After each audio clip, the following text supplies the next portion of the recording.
All right, just when the conventional wisdom suggests that the banking crisis might be under control, along comes a reality check that tells us we're still flying blind, or so says Bloomberg columnist Jonathan Wiles. So, what are you talking about flying blind here? Well, one of the most closely watched statistics that the FDIC, the Federal Deposit Insurance Corporation, puts out is how many banks are on its list of troubled list or problem banks. Right. And in August, late August, they told us there are 416.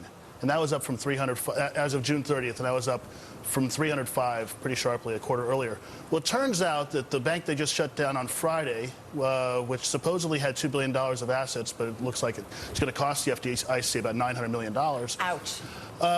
Was not on the troubled list as of June 30th.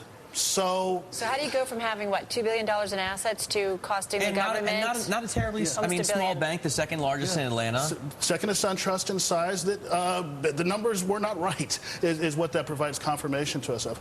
And it turns out the same day they shut down this bank, the FDIC disclosed, we had a cease and desist order against this company since August. Because we found that they were not recognizing their loan losses timely. They did not have a board that was providing adequate supervision. But they weren't on the bank's, the FDIC list. Kudos to the FDIC for confirming that they were not on the troubled list the most recently published. Exactly. Did they put them on the list after they failed? Well, they put them on the list in July, and they did that based upon the bank exam. But as far as the public was concerned, based upon their publicly available financial statements, it's a closely held bank, but they still filed disclosures. They were at least adequately capitalized, if not well capitalized, all the way down until the day that they got shut down. Which is not... It's called Georgian Bank, by the way, if I didn't get the name out. Which is not difficult to understand why you'd think it's a healthy bank. You saw its total assets triple to $2 billion. You saw annual net income rise sevenfold to $18.3 million. So why, what are the numbers in the dark that are coming out and stabbing them here? Well, this is one of those companies where you look at their numbers in retrospect, and they were obviously too incredible to believe. They suddenly, in the second quarter, reported a 12-fold increase in non-performing loans to about $306 million, up from $25 million at the end of March.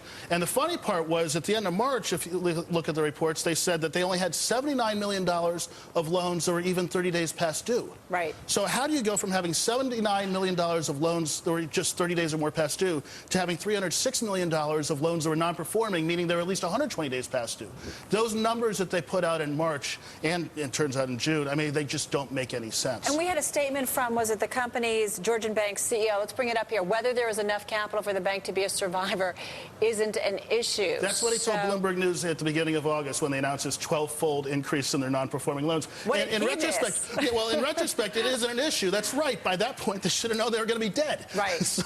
Hey, the bigger story here, though, Jonathan, is that, the FDIC has this list, and apparently not everybody who's in trouble is on that list. That's why it keeps growing. How much bigger should the list be? Who knows? That's the scary part about this. Right. I don't mean to be scaremongering, but that's a frightening part about this, is we really have no idea just how bad the situation is, because there's still this huge, delay and pray strategy that not only are the banks taking, but the regulator... Delay and pray. Delay and I like pray. that. Did you coin that? I did not coin that, but I know who did.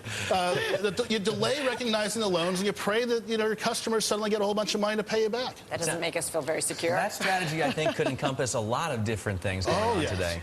Jonathan But Wiles. all of this putting a lot of pressure on the FDIC, right? The FDIC's fund is insolvent right now, and they're having to take extraordinary measures to replenish it.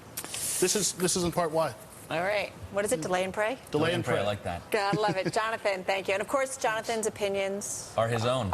We do want to remind everybody.